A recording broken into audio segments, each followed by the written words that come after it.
उस आदमी को अचानक एहसास हुआ कि कोठरी की जमीन पर कुछ दिखाई दे रहा है, तो उसने तुरंत उस तरफ देखा। सिर्फ 3 चींटियां कपड़ों का एक सेट हिला रही थीं। इससे पहले कि वो कोई रिएक्शन देता, कपड़े अचानक हजारों गुना बड़े हो गए।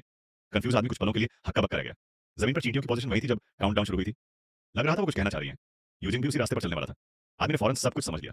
उसने झटपट कपड़े पहन लिए, बिल्कुल उसी वक्त जब काउंटडाउन खत्म होने वाली थी। उस आदमी ने कामयाबी से आखिरी हेलमेट पहन लिया। जब यूजिन तहखाने के दरवाजे पर पहुंचा, तो लिंगलिंग को वहां नहीं पाया। यकीन नहीं हुआ तो फौरन अंदर जाकर चेक किया।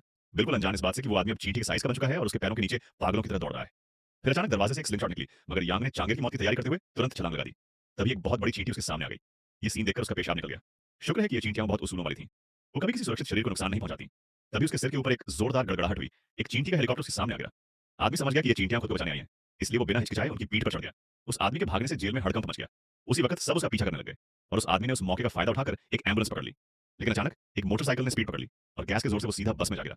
ऐसे में एक औरत के बाल बिखर गए। फिर उसे एक जोरदार थप्पड़ मारा गया। फिर न्यूज़पेपर से मारा गया।